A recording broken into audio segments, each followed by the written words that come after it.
All right. Thank you so much for joining us to learn more about Rain to River, a strategic plan to protect Austin's creeks and communities.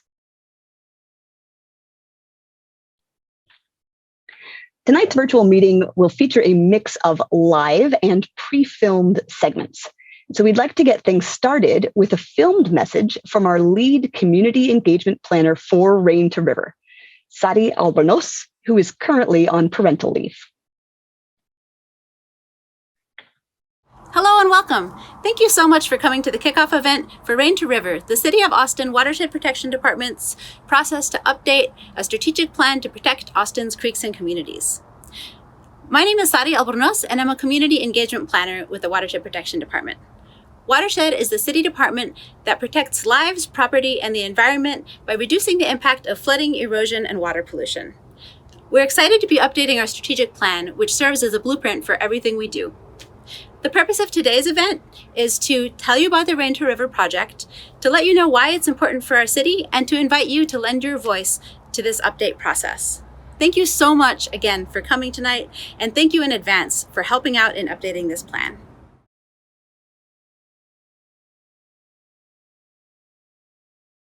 Here is our agenda for tonight. At this event, you'll hear from Watershed Protection staff, department leadership, and members of the Austin community.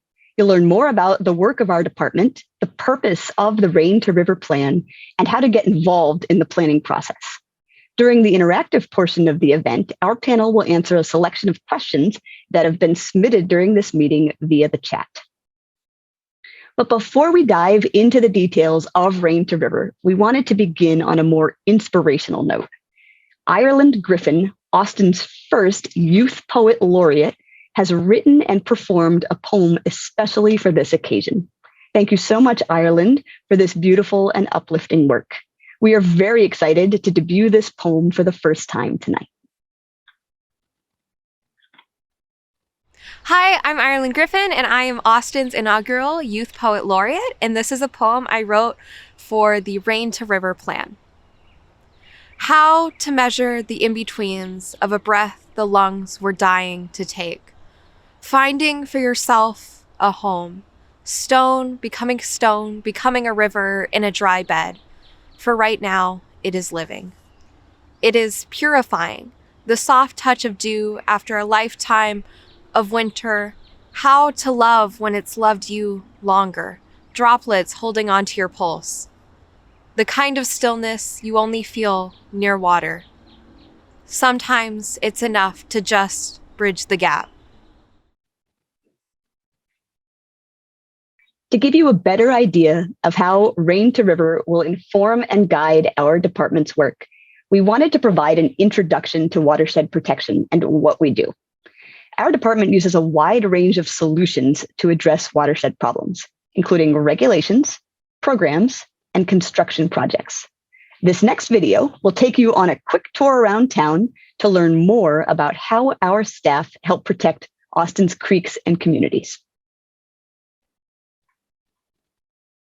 Austin's watersheds are the lands that contribute to and sustain our creeks, lakes, springs, and the Colorado River. Each time rain falls on our city, it flows through a vast network of built and natural infrastructure and into our waterways.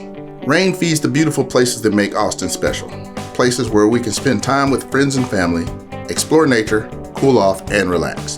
But rain can also pick up pollutants, erode creek banks, and flood homes and businesses.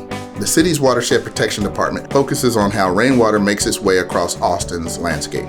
Our department protects lives, property, and the environment by reducing the impacts of flooding, erosion, and water pollution.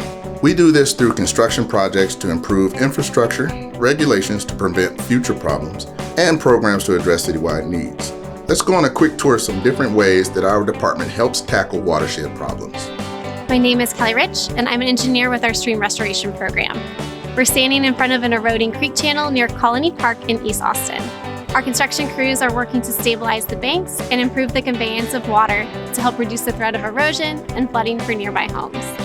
My name is Tanya Meyer Ramirez, and I'm a teacher for the Earth Camp program. Earth Camp is a 4-day hands-on science program for Austin's 5th graders. Students get to investigate the watershed in a local park to learn how healthy land results in a healthy creek. They check water quality in the creek by looking for insect larvae, like this guy here, and explore a cave to see how water travels underground on its journey into the Edwards Aquifer. Students learn and practice personal actions that can contribute to cleaner creeks and springs, such as gardening without chemicals, like composting, putting waste in its place, and planting native plants. My name is Jorge Urquidi, and I work in a flood early warning system.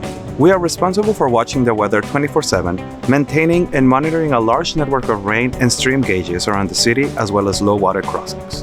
When a storm comes, we activate staff to monitor, close, and reopen the low water crossings across the city. About 75% of flood-related deaths in Texas occur in vehicles, so monitoring and closing low water crossings helps to keep our community safe. Hi, my name is Clayton West, and I'm an engineer with the Watershed Protection Department. We're standing here in Battle Bend Park in South Austin. We recently completed a project here to enhance the park, restore the health of the creek, and help improve water quality. Most of the time, this new playfield behind me can be used for soccer, frisbee, or other types of recreation. But when it rains, this field will fill up with stormwater and slowly filter out the pollutants as it drains to keep clean water flowing downstream. My name is Andre McNeil. I'm with the Watershed Department. I'm an Equipment Tech 1 with the CCTV section. Typically what we do is we lower our robotic crawler into a storm drain or into a manhole, whichever job we're needing to do for the day. And what we're checking for is the integrity of the pipe, the conditions, if there's a collapse or if there is anything that is abnormal. We're looking to see exactly how everything is supposed to flow as far as the stormwater. My name is Celestine Gam.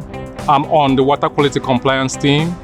Our investigators respond to reports of polluting discharges, such as illegal dumping, hazardous and non-hazardous spills, 24 hours a day, 7 days a week.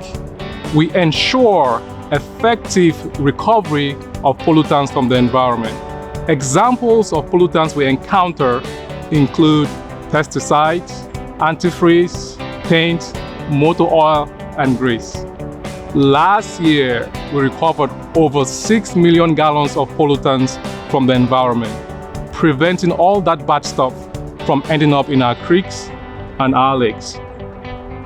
My name is Eric Brown, and our team reviews development applications for compliance with Austin's stringent environmental regulations. When a new development is proposed, we go out and verify that sensitive environmental features like wetlands, seeps, springs, rimrocks, bluffs, sinkholes, and caves are being identified and protected from negative impacts. My name is Miranda Reinhardt, and I'm a wetland biologist. Wetlands are my personal favorite of the features we protect because of their beauty, diversity, complexity, and ecological benefits. This wetland behind me not only helps improve water quality by filtering out pollutants, it also stores carbon to help fight climate change, provides habitat for plants and animals, recharges groundwater, and helps reduce flooding and erosion downstream. Protecting these unique features helps preserve the health and function of the environment for a generation of Austinites to enjoy. To adapt to new challenges and better serve our residents, we are preparing to create Rain to River, a strategic plan to protect Austin's creeks and communities, and we need your help. Our department will use this plan to set goals, prioritize work, and guide our decision-making. Visit raintoriveratx.com to share your vision.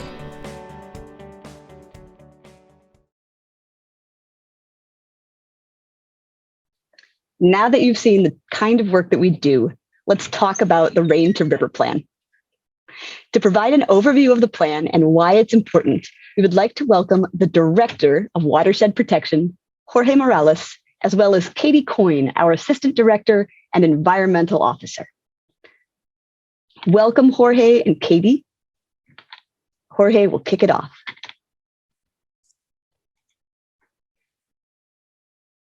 Thank you, Andrea. Appreciate that. Hopefully I'm on now. Well, bienvenidos a todos. Welcome to everybody. My name is Jorge Morales, and I have the pleasure to serve as your director for the Watershed Protection Department. Before I do a quick bio or brief introduction, I want to do a quick message, especially for those that may have joined after we did instructions. So I want to make sure everybody knows that we have interpretation. The instructions on how to access interpretation are pasted in the chat. Tenemos interpretación. En el chat están las instrucciones sobre cómo puedes acceder. Interpretation. All right, now going back to myself. Quick introduction of myself. I first moved to Austin in 1996 when I was still a soldier in the U.S. Army in Fort Hood, Texas.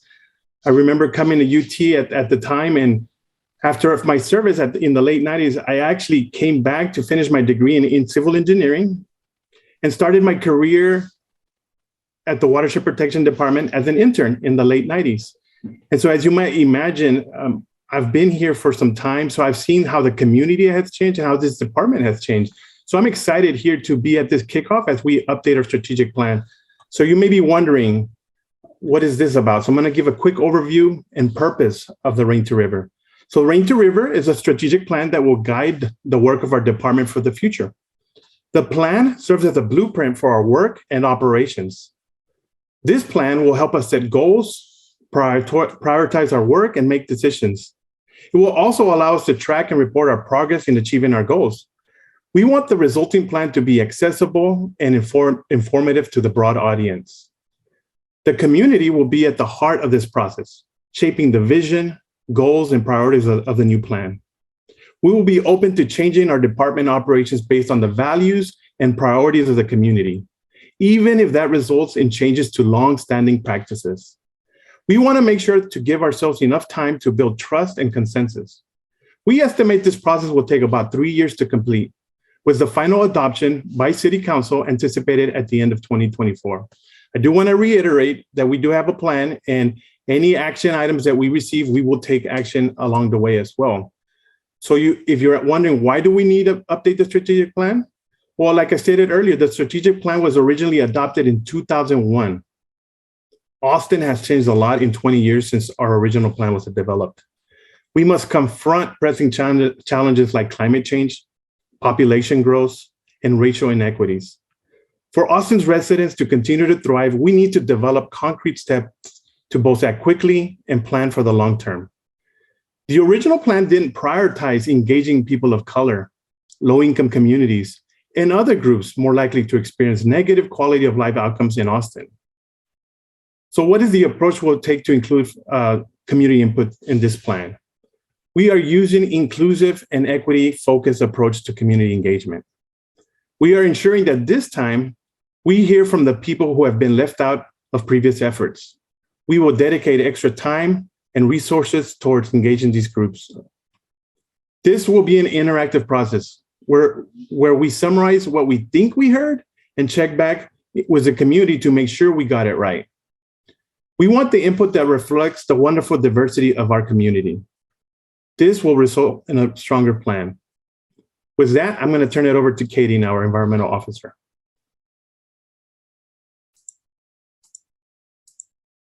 Thanks so much, Jorge.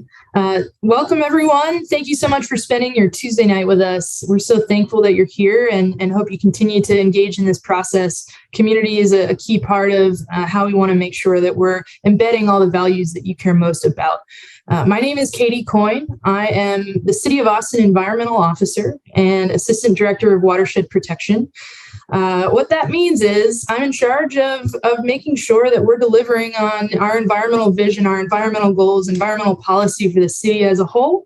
And I'm also working as Assistant Director in the Watershed Protection Department over a lot of the folks who you're interacting with as part of this process, the planners, the scientists, the policymakers, the flood modelers. All of those folks are a part of my team in the department. I'm super excited about this process. I'm new to the city. I'm joining you as of December, and this plan specifically is one of the reasons why I decided to take this job. That's how much I believe in the opportunity of this strategic planning process of Rain to River to fundamentally change in a transformative way the way not only this department does our work, but the way the city does our work to further our environmental goals, to further our goals around our natural spaces for years to come. The vision for this plan should be aspirational and forward-thinking. We want to make sure that the vision and values of the community inform and drive everything at the heart of this plan. So let's imagine that new future together. We want to start this process by asking people to share their vision for Austin's natural spaces and waterways. What should these places look and feel like in the next 10 years and beyond? We also want to ensure that the new Rain to River plan helps us tackle important issues facing our city today and adapt the ways we do our work. We have to tackle current challenges like climate change and racial inequities. We know that Austin's already experiencing climate impacts through heat, drought, flooding, wildfires, and we can expect these to get worse as our climate continues to change. More frequent, more severe events will strain our natural resources and increase risks for our community. Rain to River will complement and build on measures outlined in the Climate Equity Plan recently adopted by City Council last fall. And we also have to evaluate and adapt our department operations in order to ensure that our community can thrive in the face of that changing climate. We also know that Austin is one of the most economically segregated cities in the US. This is largely due to Austin's long history of systemic racism and exclusionary policies and practices that have led to worse quality of life outcomes for communities of color. We know that communities of color feel the impacts of climate change most directly and most harshly. At the same time, rapid population growth is putting pressure on housing affordability and displacing many longtime residents. Through this plan, we will apply a racial equity lens to our department's operations and outcomes. We will work to expand our definition of risk to make sure that we are centering the needs of those who have the hardest time recovering from shocks and stressors. Rain to River is a critical opportunity for our department to advance racial equity. We hope to learn more about the experiences, perspectives, and needs of diverse Austin residents and arrive at a plan that reflects the values and priorities of all Austinites. Thank you.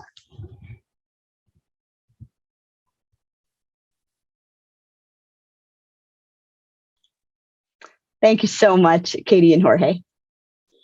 As they shared, the community will be at the heart of this update, shaping the vision, goals, and priorities of the new plan. As we launch into engagement for Rain to River, we asked some of our community partners to share their thoughts about the plan and process.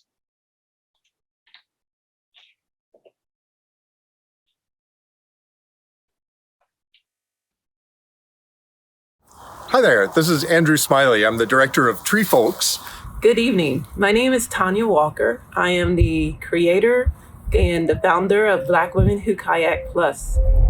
Hi, my name's Linda Guerrero. I am a neighborhood and community activist. Hello, my name is Siobhan Otero, and I am the planning director at Community Powered Workshop.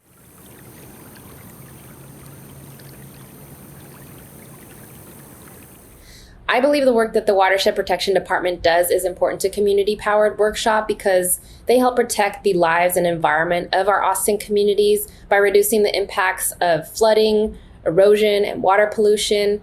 And we've been able to build relationships with staff at the Watershed Protection Department and facilitate relationship building with the residents that we collaborate with on the projects that they work on in their own neighborhoods. We are proud to partner with Watershed Protection to coordinate tree planting events with community volunteers. That is really important to our work. Watershed Protection helps identify planting sites, and they consult on the technical aspects of the tree plantings. And then the public events provide an opportunity for tree folks to fulfill our mission, which is strengthening community by planting trees. This work is so vital and important because over the years, I've seen how if we do not focus in on our creeks and our water systems, that things can go awry.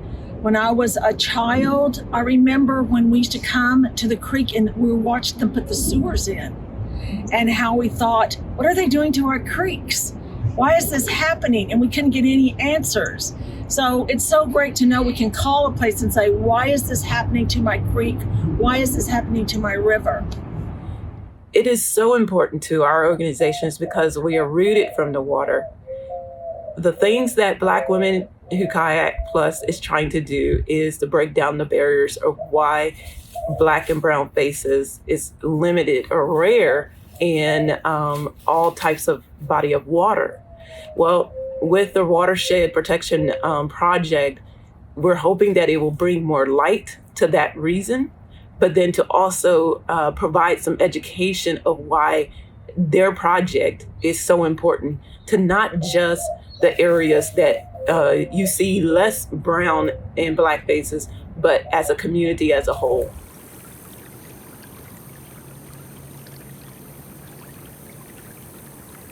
There are some challenges that we would love to see the new plan address. So from Tree Folks' perspective, the Rain to River plan should definitely highlight the need for more tree planting in riparian zones. This helps prevent erosion, this helps intercept floodwaters in some cases, and it can improve water quality, all that while also enhancing our natural environment. So, not all waterways are ideal for tree planting, but we'd like to make sure that we're identifying as many potential sites as possible. One of the challenges I think we have coming forward with climate change is how we're going to sustain the life that is already in our creeks. When I was a child and we played in Waller Creek, we caught tadpoles. There were pockets in Waller Creek that we swam in them. They were so deep. You could see your feet at the bottom. You always knew where you were landing. It was such clear, pristine water. So I think the challenge is how do we protect what's left, the fauna, the flora, the things that are keeping this creek to try to maintain balance. So to me, that's something we need to address. What are the steps for protection? How does the community, what role do we have? What's the importance that we play to ensure that this moves forward in a way that everyone's very clear about how we will be protecting our creeks in the future? I would like it to address the lack of education. The thing is what I see is if someone doesn't know why it's important for their community to be involved in projects like the Watershed program, they won't know why it's so important that we need to protect the water and land. So the more education that you can provide in those environments, the better. And we will benefit as a whole. I'm excited about the new strategic plan and think it should address the impacts of climate change and racial inequities and prioritize those that will be most impacted by the effects of climate change, including our unhoused neighbors along the creek. The new plan should reflect the values, the priorities, the local knowledge, and lived experiences of Creek communities, and I'm excited to see how that is shaped through the Community Ambassador Program.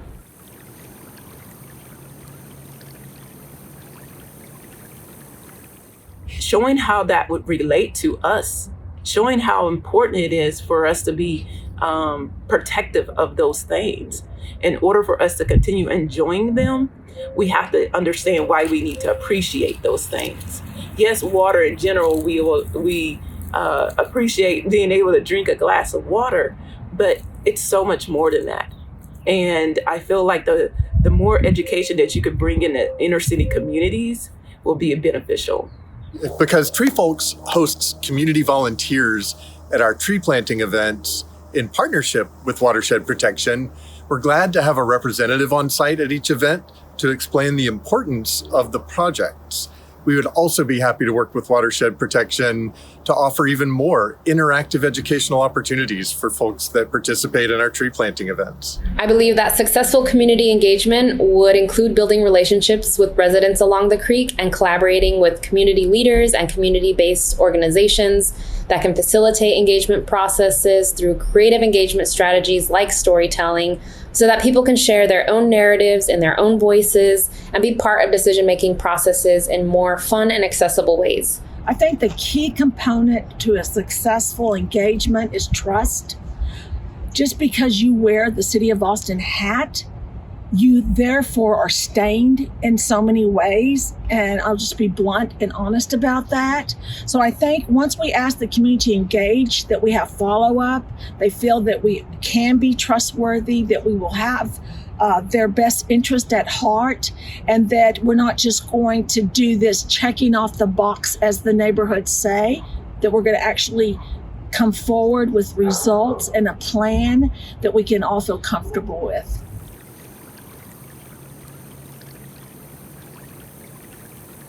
Diversified.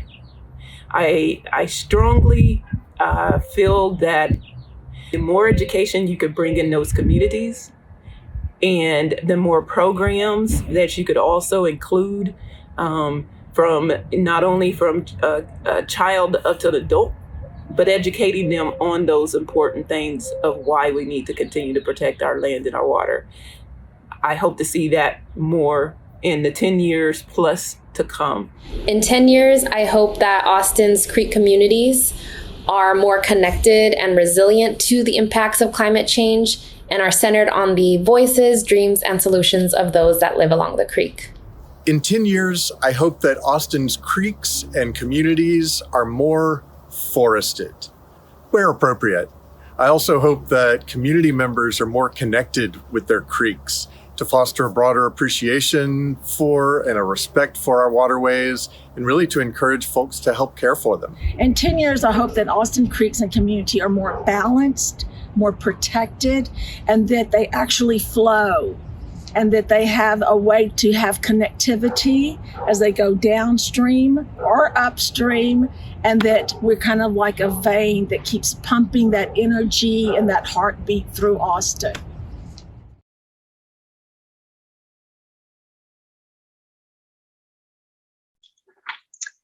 We will now answer some of your questions about Rain to River. We won't be using a hand raise feature or having people speak to us verbally, but if you have any questions for us to respond to, please put them in the chat. You can chat the person whose name is shown as questions and comments. So I would like to welcome back Jorge Morales, the Director of Watershed, Katie Coyne, our Assistant Director and Environmental Officer, and Erin Wood, who is a member of our planning team. So please keep those questions for our panel coming via chat to questions and comments, and we will answer a selection that are the most common or the most widely applicable as we have time allows. And as I mentioned before, we'll post the answers to all of the questions on our website after the event. So as folks are thinking of questions and sending them to questions and comments, I do have one to start off with for our panel. And this I'd like to hear from all three of our panel members, starting with Jorge. Jorge, what do you value most about Austin's creeks, lakes, and natural spaces? Thank you, Andrea. Great question. What I value the most is the ability Austin has been able to retain or maintain some of these natural waterways. There's a book that I've been reading for the last year. It's called City in a Garden by Andrew Bush. I have it next to me. And it talks about the natives, the original settlers. So when I'm in the natural habitat, I think about that, all those people that lived here before us. And I feel that it's our mission to continue to protect it. And yes, over the years, we've destroyed some of these natural habitats.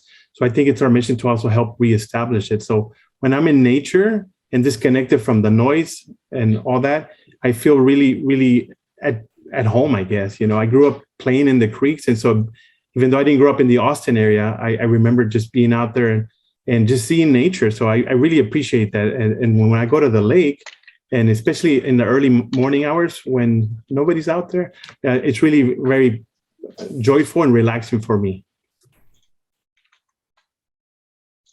So for me, nature in Austin is what drew me to Austin in the first place. I came here for grad school, but connecting with nature has always been a core part of the way I heal, the way I de-stress, the way I feel connected to Earth and also to my community. Most of the time, my best friends are folks who I meet out for a hike on a Saturday morning. We have breakfast tacos, at the trunk of the car before we, go do a few miles, or jumping in the creek on a weekend in the summer.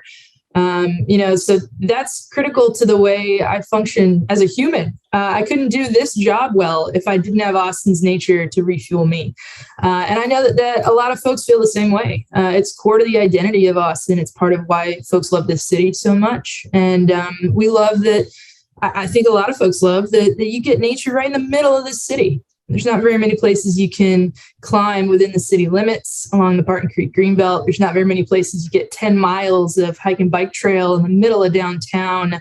That's, a legacy of Lady Bird Johnson and others who were advocates for a long time. And the nature that you get to connect with right in the city is really just what I love and really keeps me going day to day.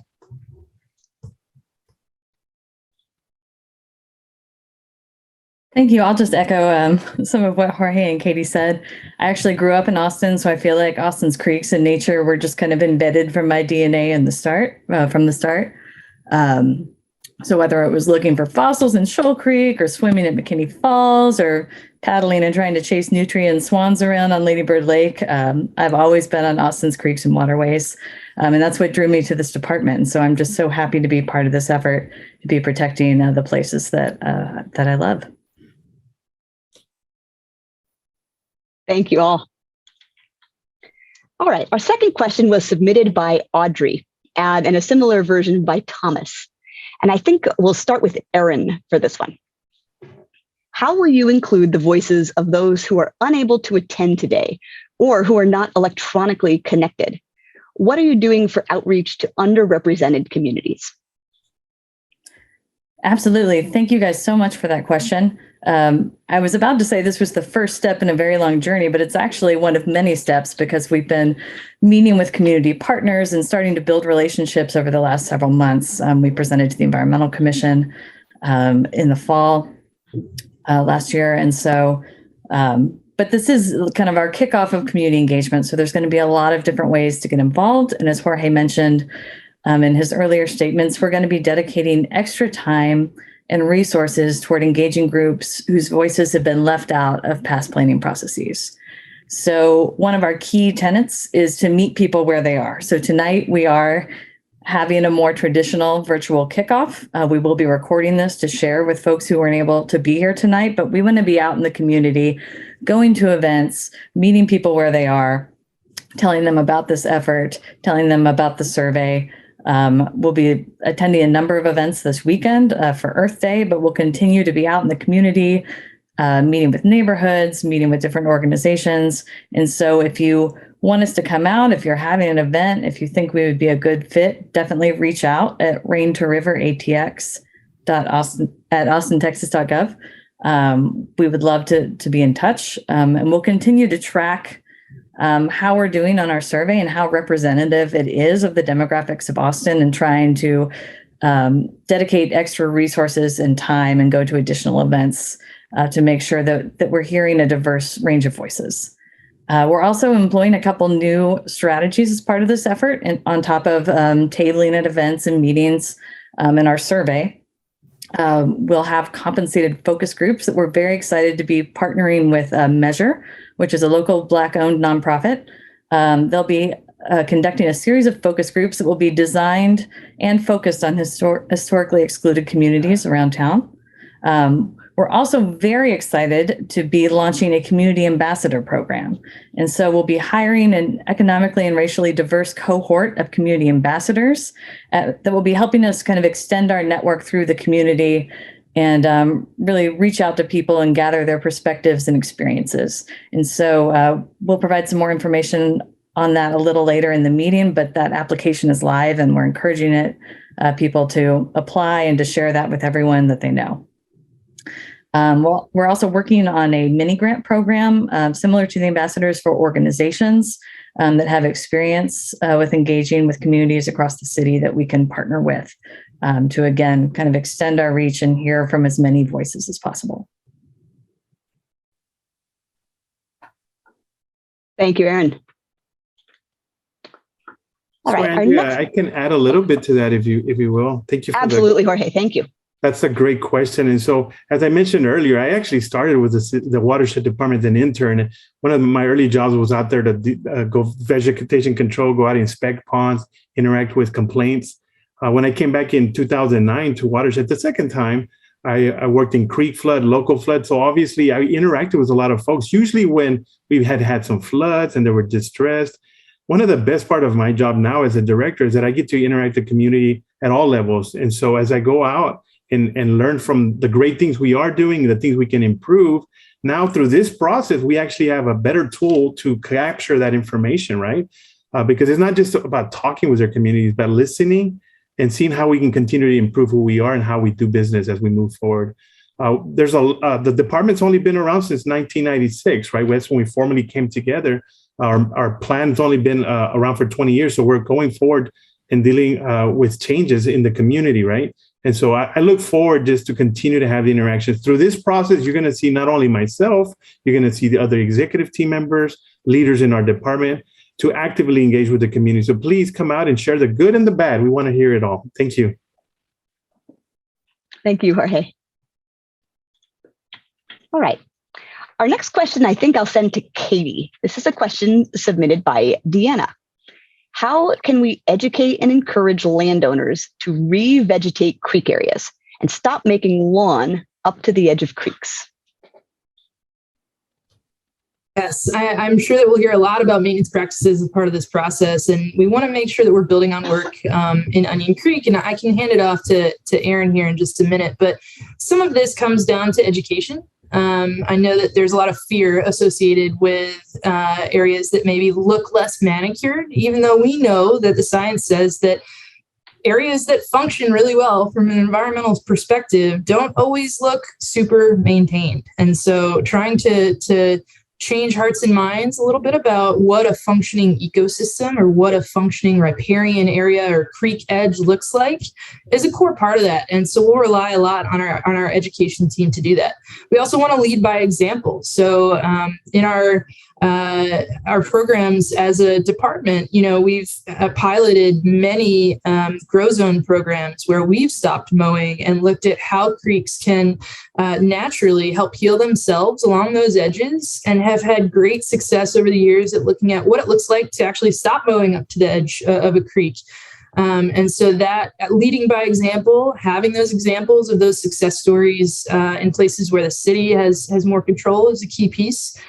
And I think also understanding a little bit more about how these systems change over time, seasonally. And some of that comes with not just understanding or changing hearts and minds about what it should look like, but also trying to instill a sense of environmental stewardship in our community.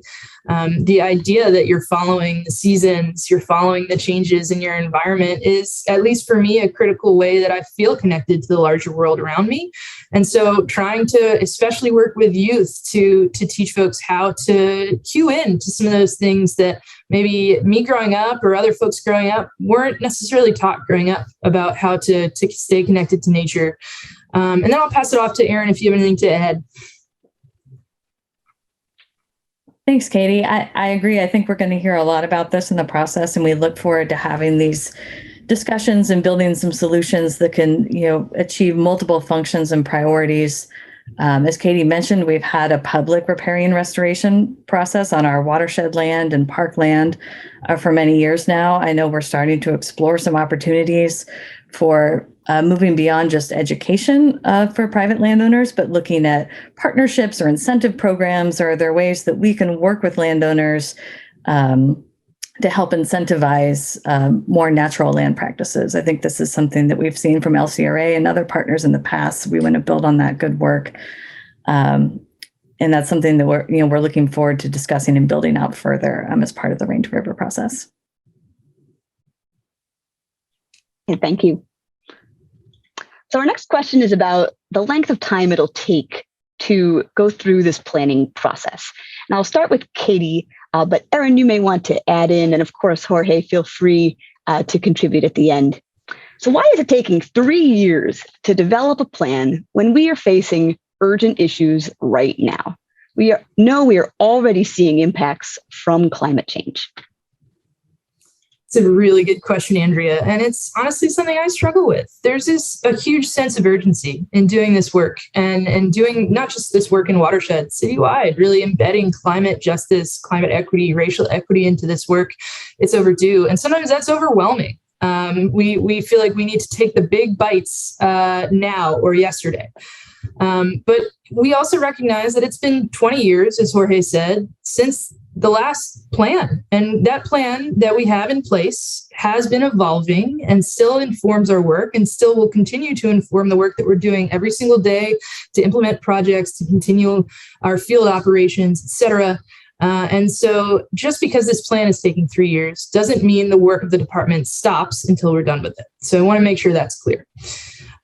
we have to think big, and we needed that amount of time to think big. We also, more so than any planning process in the past, want to make sure that we're giving enough time for substantive community feedback to truly create an opportunity for community to build trust with us as a department, to feel heard, to hopefully even heal trauma associated with environmental disparities that might exist in this city, that do exist in this city. And so I think thinking that big takes time. We're also going to be iterative in our approach. So it's a 3-year process, but the first year is really going to focus on the deep dive and engagement. We really want to do a whole lot of listening in this first year to really help develop that high level vision. Whereas year 2 and 3 is a really deeper dive into implementation. And so at the beginning of year 2, our hope is that we have enough guidance on big vision to also start picking off the low-hanging fruit and move toward implementation while we're developing that fully built out detailed implementation plan. So just because it's a 3-year process doesn't mean we're not going to start acting to the end of that 3 years.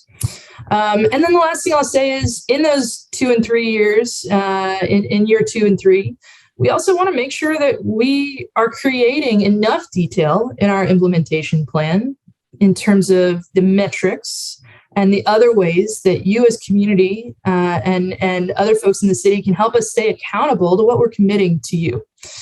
And so want to make sure that there's enough detail to make sure every piece of this is actionable to be able to move it forward.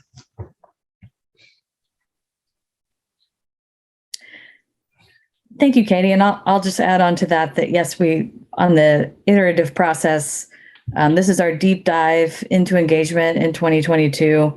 We'll go back, as Katie said, and start working on, translating everything we're hearing from the community into content and recommendations and strategies for moving forward.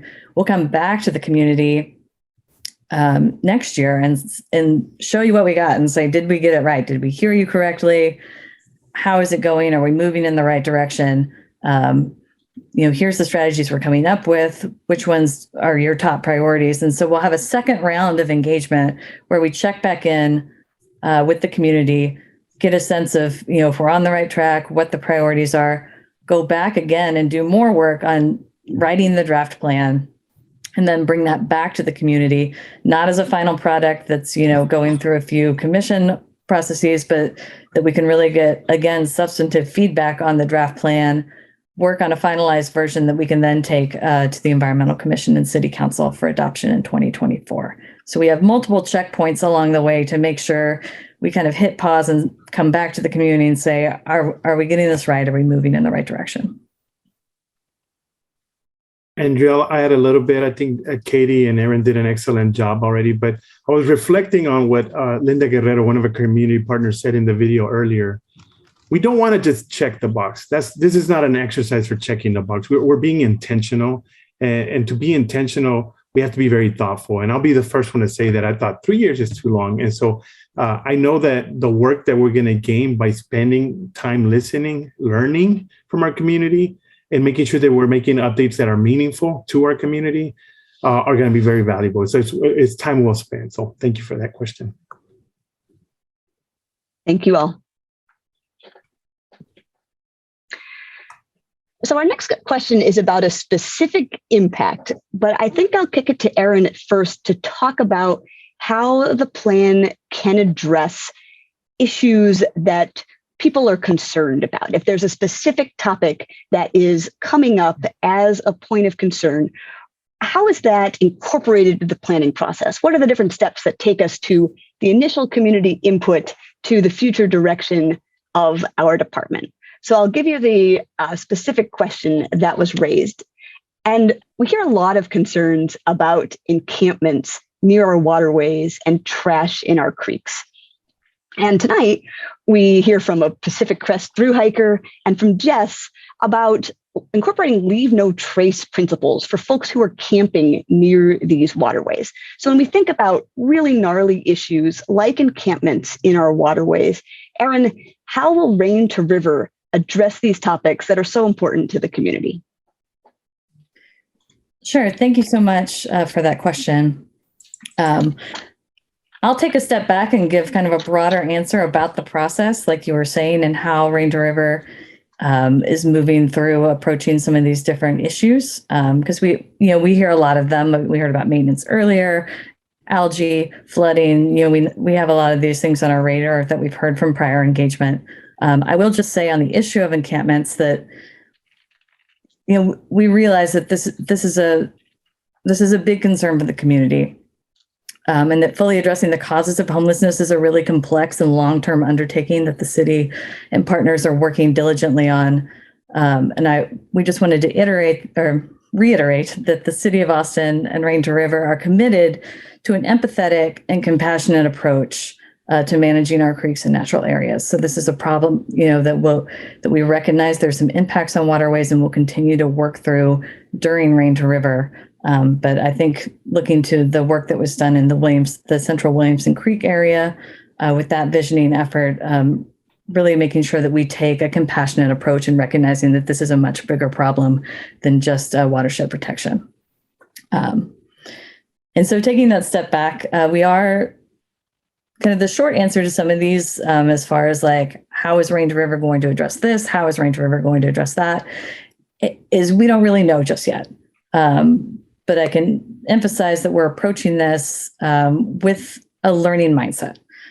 So as Jorge mentioned earlier, we want to be open to changing our priorities and our operations based on the values and the priorities and the input that we're hearing from the community, even if that results in changes to longstanding practice in the department.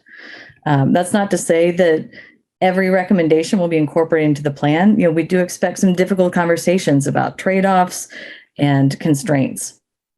But basically, as we approach Rain to River in this first phase, we're wanting to hear the vision and values and priorities and needs, experiences of the community. So basically, we talked about the plan being a guiding blueprint. You can also think of it as a roadmap. And so in this first phase, we're trying to figure out where we're needing to be. Where does the community want us to go in the next decade? And then we'll start working on how do we get there? And so what are the issues that are preventing us from achieving those goals? What are some strategies, regulations, projects, partnerships, education that we can deploy to overcome those issues and achieve those goals? We'll set measurable, specific objectives so that we can show you as the years go by that we're making meaningful progress in working towards those goals. And then, as I mentioned, we'll keep coming back through this process to check in with the community. So we'll hear your initial vision and values. We'll come back and say, here's the community vision that we heard. Like, did we hear you correctly? Here's the top concerns we were hearing. Does this express, your concerns adequately? And then we'll start diving into strategies and having some targeted and focused conversations about things like maintenance practices along creeks and trying to come to those solutions, working with departments and partners across the city. So realizing that watershed protection can't always solve a problem by ourselves, but we can work with partners in Austin Water and housing and planning and economic development and all across the city to make sure that we're trying to come up with ways to address community priorities, even if it's not something that's completely within our control. Thanks, Erin. Thank you for that broad look. And I did just want to address encampments just really quickly, because just practically first, we don't have any evidence that says that encampments are substantively negatively impacting the water quality of our creeks. We know that there are a lot of different factors in urban systems that impact our creek water quality. And then secondarily, I want to take a step back. I've been a member and an environmental advocate, member of the environmental community for a very long time. Starting as a Girl Scout, wanted to be an outdoor educator growing up and did Outward Bound, Leave No Trace principles. All of that stuff is so core to me.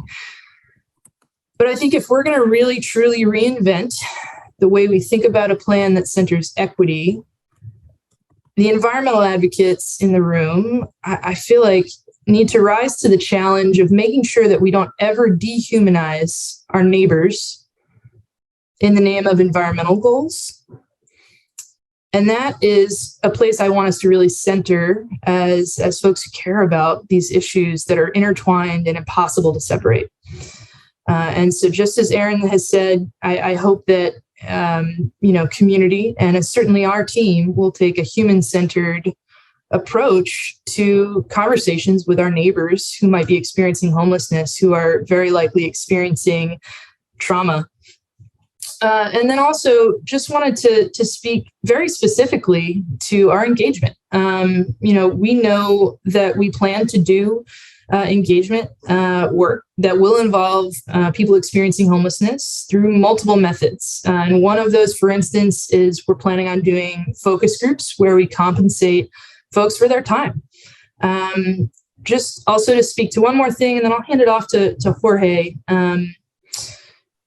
We've also had a history of working with some of our community partners like ECHO on actually setting up empathetic approaches to the way we can reduce risk for folks who might be in places where a major flood event might occur and might cause harm to those populations.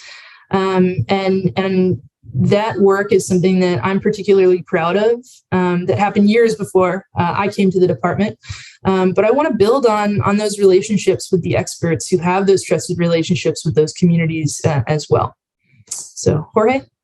Thank you, Katie and Erin. Great answers. Thank you for that. I just want to get into more specifics to the question, because a couple of years ago, the council did challenge or task us to evaluate through scientific analysis on the impacts on our waterways. And it wasn't specifically just the encampments, but also the scooters and other things that are being thrown in our waterways. So we're actually currently actively working with UT and other partners to test the waters, evaluate that. And we'll be coming back to council with a report, a scientific report, and with our recommendations. But to the points Katie and Erin made, we're in constant partnership with other departments, with nonprofits, TxDOT, other agencies. So it is a community-wide challenge. And I think we're here in Austin, we're taking approaches that I don't think I've seen in other communities. So I'm very proud that we're tackling this in a humane way. And I'm looking forward to the outcome of what we're trying to achieve as a community here. Thank you. Thank you all for those very thoughtful answers. So our next question is about how current regulations mitigate erosion and prevent flooding.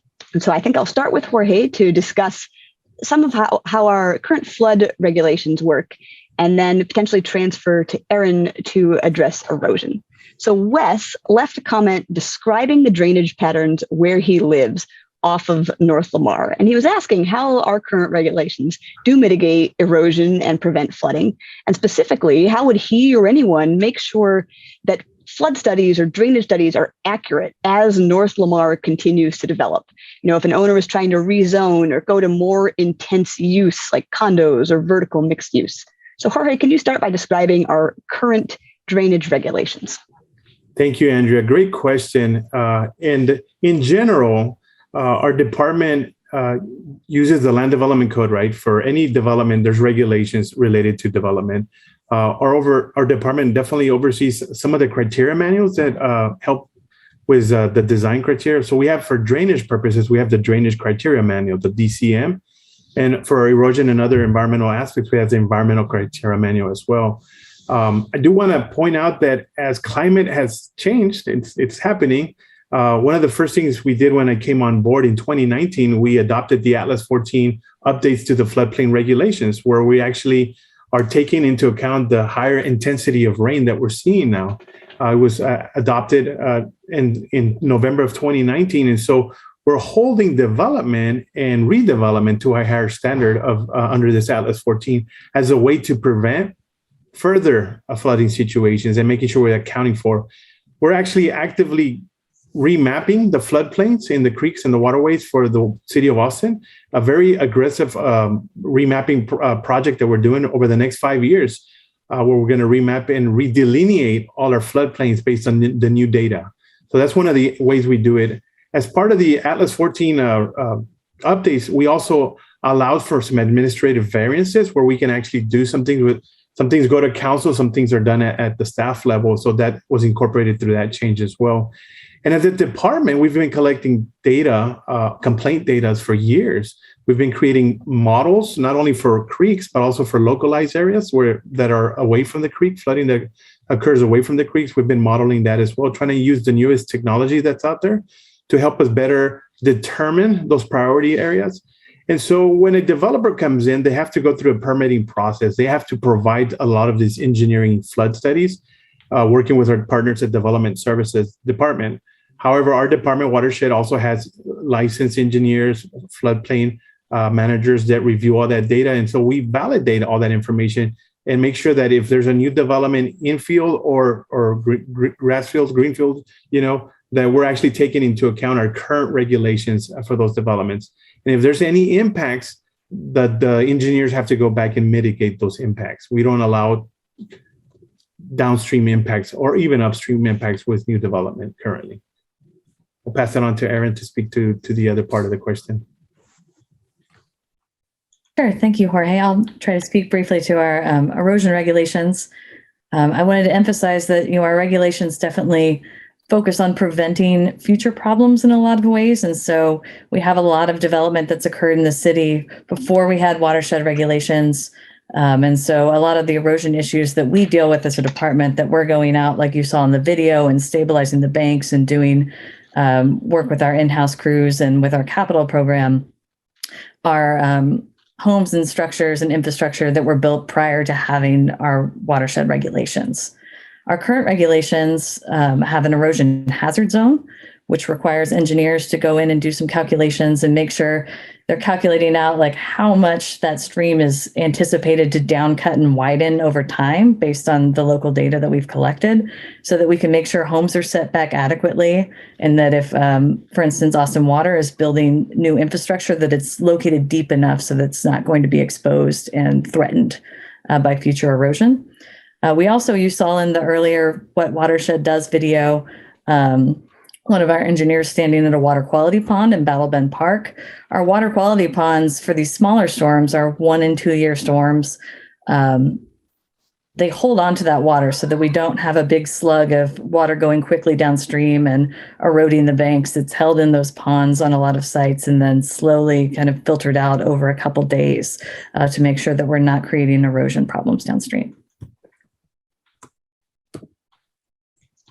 Thank you both for those explanations. We have a quick question from Anna on Facebook that I will answer. And she asked, is the education program and outreach program in-house, or will an outside group be hired for the work? Will the community ambassadors be employed by Watershed Protection or by an outside group? So the focus groups that we're currently planning will be conducted by Measure, which is a consulting group. But the ambassador program and other education and a lot of our engagement events will be done in-house primarily by Watershed's planning team, with immense assistance from other groups in the department. So a lot of our engagement for this plan will be done in-house, but we will be using consultants to do things like focus groups and others where they are best suited for that type of work. I believe that brings us to our last question of the night, and it will go to all 3 panelists. So as a reminder, we'll be posting answers to all of our questions we've received on our website. And so if you think of one now, it's not too late, continue to chat it in, and we can answer it on the website later on. But for tonight's last question, I want to ask the panelists about racial equity. What do you see as major opportunities for incorporating racial equity into the plan? Jorge, let's start with you. Thank you, Andrea. That's a great question. Earlier, I think in my intro, I talked about this book I'm reading, City in a Garden. It's actually a historical documentation of some of the environmental policies and the racial impacts it had in this community. So I think it starts with that. We have to acknowledge that sometimes policy or practices that we have exerted over the years have a negative consequence. So we need to acknowledge our mistakes and be very intentional about fixing those. So to me, equity is making sure that we're expending the resources where maybe in the past we may have neglected certain communities, certain areas, and making sure that we're addressing it to make sure that everyone in the city of Austin has the same ability to live in safe communities, right? Thank you.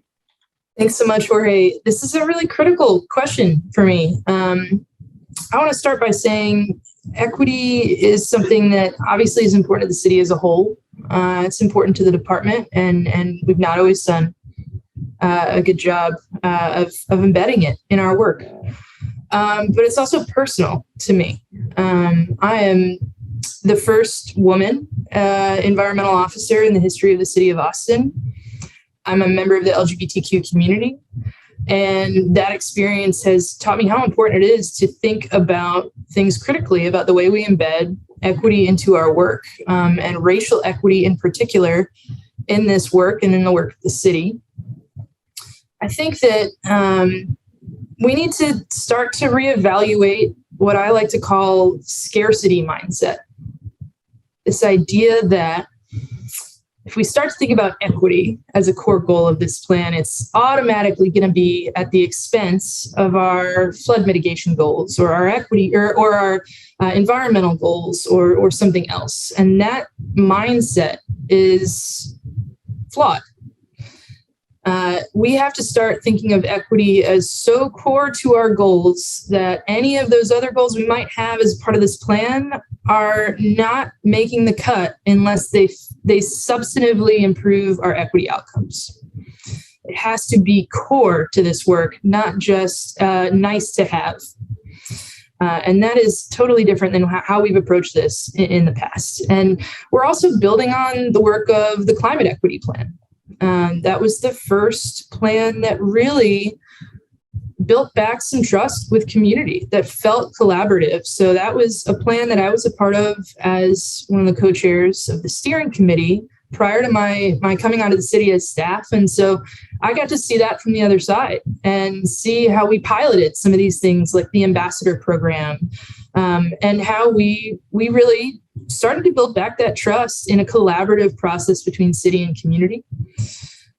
So I think building on that work. And then I'll also mention that we're taking this work very seriously in terms of making sure everyone on our team is doing the work, building their capacity, trying to understand how to better embed this in their day-to-day. And that's true of all of our staff.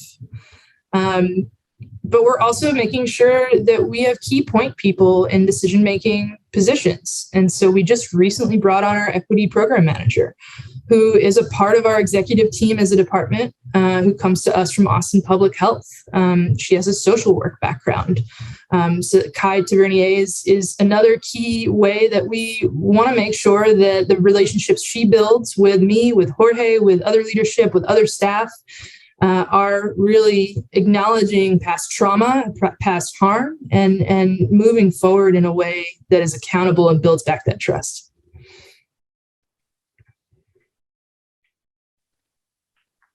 Thank you, Katie and Jorge. I'll just add on that, one thing I see as a very exciting thing that we're taking on in this 3-year process is that if you look at the current plan that was adopted in 2001, I wouldn't recommend thumbing through the whole thing unless you've got some time. It's about 400 pages. It's very technical. It's full of a lot of equations. I mean, it's an amazing plan, and it was transformative for the department at the time, but it's very technical. And so when we look at problems, we're looking at, which structures across the city have a foot of inundation in them, and then running some formulas and prioritizing based on that. And it doesn't really bring in that social or human impact that we're seeing from that foot of water in someone's house. And as we had mentioned earlier in the meeting, that not everyone is impacted by flooding and erosion and water pollution in the same ways. And so if we have a flooding event and somebody's car is flooded out, that has different impacts across town. And so I think one thing we're really looking forward to in engagement, and especially with our community ambassador program, is starting to gather those stories and that lived experience so that we understand how an extreme weather event or negative watershed outcomes ripple through people's lives, and impact, their rent and their job and things like displacement. And so we really want to understand that better so that we can start coming up with a strategy and a way to prioritize our work that incorporates in those social and human impacts. Thank you all very much. That concludes our panel discussion. So I would like to thank our panelists for participating tonight, and special thanks to our audience for all of your thoughtful questions. Thank you for submitting them. So I will now turn it over to Katie for the most important part of tonight's meeting, and that is how you can provide input and get involved with this planning process. Thanks, Andrea. And big thanks again for everyone for tuning in and giving us your Tuesday night. You are the most essential part of the Rain to River planning process. Ideas, values, and experiences from the diverse members of Austin's community will be foundational to the creation of this new plan. We will use it to guide our work for the next 10 years. And so we really need your help in making this the best plan it can be. So you can make your voice heard by doing a few things. First, explore our website to learn more about Rain to River, the work of our department, and why we're updating the plan. Sign up for our contact list to stay in the loop about project updates, upcoming events, and additional opportunities to participate.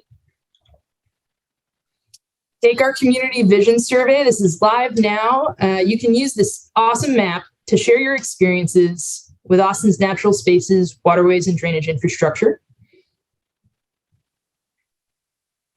You can apply to be a community ambassador. So this application is already live. I believe it closes May 8th. And so this is a group of paid community members who will help gather stories and perspectives from racially and economically diverse communities. And finally, help us spread the word about all the opportunities to participate. Encourage the people in your network to do so. The website is the easiest resource to share. It contains links to the survey, the ambassador application, and our contact list. Many thanks in advance for lending your voice to this important effort. And thanks again so much for spending the night with us. Yes, thank you all so much for joining us tonight to help kick off the Rain to River planning process. We are very excited to get moving on this important work. We'd like to thank our interpreters for making this a multilingual event, as well as all of the community members who participated in making this event happen, and of course, you who are attending. As a reminder, we are recording the event, and so if you want to watch anything again, or if you want to share it with folks who couldn't be here live, that recording will be available to watch later on the Rain to River website. Please take our community vision survey and sign up for our contact list. And have a wonderful rest of your evening. Thank you for coming.